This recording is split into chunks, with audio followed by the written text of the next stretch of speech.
the officials of the party? He said, I'm getting a lot of pressure from people. Of course, I don't know whether the official of the party or the cartels around him. I'm not quite sure.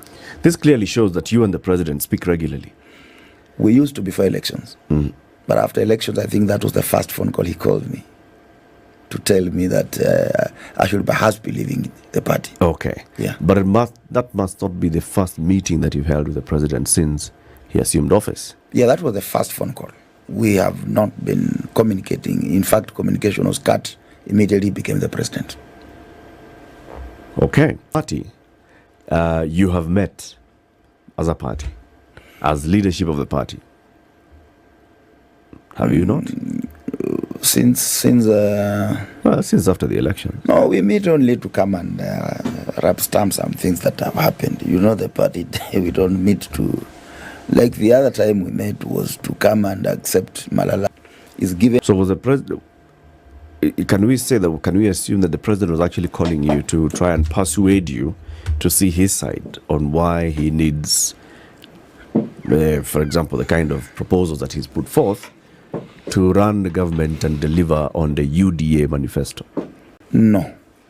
He was calling to tell me to leave his party because I do not agree with his program for the government. Okay. The president, I don't think, has time for any divergent views on what he believes in. I don't think he listens to anybody. I think he listens to himself. Okay. What are these issues that you do not agree with? You know, political conmanship in this country must end. And that is what we were telling people. When we were campaigning, we wrote on the issue of lowering the cost of living.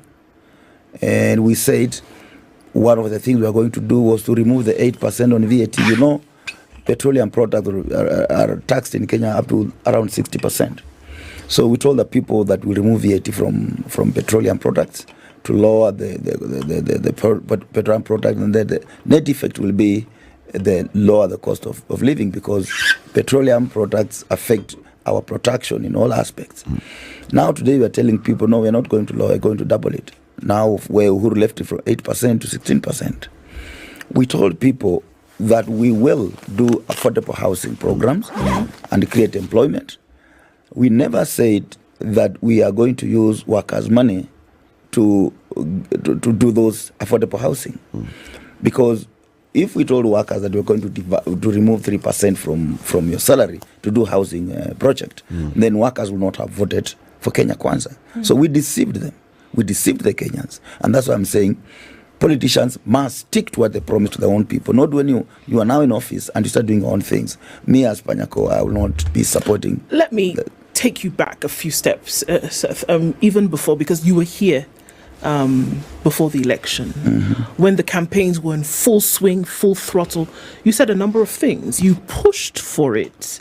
Is it possible that there was deception in the offing, as you said, and then in a few short months after an election, that somebody is then able to turn completely, and you had no idea that, as you say, it was just a ruse to get people to vote for a particular government, and then after they would turn the tables? Absolutely possible that you did not know about this. In fact, is there anything you wanted me to add? That is the exact situation. That is what it is. This is political conmanship. I said it before.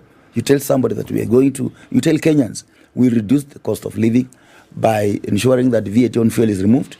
We will do affordable houses. You don't tell workers that we're going to get money from you. You are taxing almost everything. And when you look at those taxes regime, you see, like to import a helicopter, they are removing 15% on importing of helicopters. Who imports helicopters in this country? It is themselves. Kenyan, who is bothered about the lives of the Kenyan, must look at the finance bill clearly, and you will see that it's meant to protect those who have. Those who do not have are to be milked until they die. Seth, is there something else that you're angry about?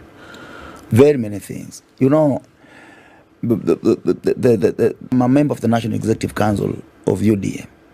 I believe that the policy of the government, like the budget, the government should have brought those proposals to make decisions, and they expect you to support those decisions.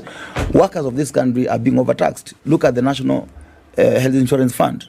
They want to move it from where it is